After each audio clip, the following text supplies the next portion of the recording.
Hi friends, இப்போது நிறைய ஸ்டூடெண்ட்ஸ்குள்ள ஒரு பெரிய கொஸ்டின் என்னென்னா, ஜாவா பெட்டரா பைத்தான் பெட்டரா, எது நாங்கள் படித்தா எங்களுக்கு ஆப்பர்ச்சுனிட்டிஸ் இருக்குது அப்படிங்கிறது தான். நல்லா தெரிஞ்சுக்கோங்க, எது படித்தா அப்படிங்கிறத விட எது பிடிச்சா அதில் போகலாம் அப்படிங்கிறது தான் இம்பார்ட்டன்ட். பிகாஸ் நம்ம எடுக்கிற டிகிரி கூட இன்றைக்கி கவுன்சிலிங் போய் நம்ம வெயிட் பண்ணி நம்மளுக்கு எது பிடிச்சிருக்கோ அதை தான் செலக்ட் பண்ணுறீங்க இல்லையா?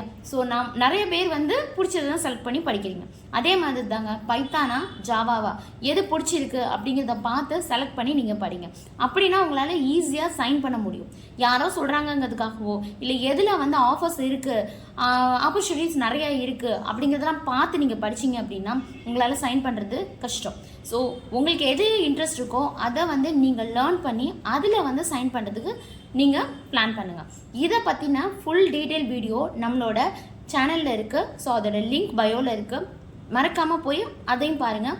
அதில் பைத்தான்னா என்ன, ஜாவானா என்ன, ரெண்டுக்குள்ள டிஃப்ரென்ஷியேட் என்ன, எது படித்தா எது படிக்கலைன்னா அப்படிங்கிறதுலாம் கிடையாதுங்க. அதை பற்றின ஃபுல் டீட்டெயில்ஸ் உங்களுக்கு அதில் நான் சொல்லியிருக்கேன். ஸோ கண்டிப்பாக அதை போய் பாருங்கள், தெளிவாயிருங்க. Okay, thank you.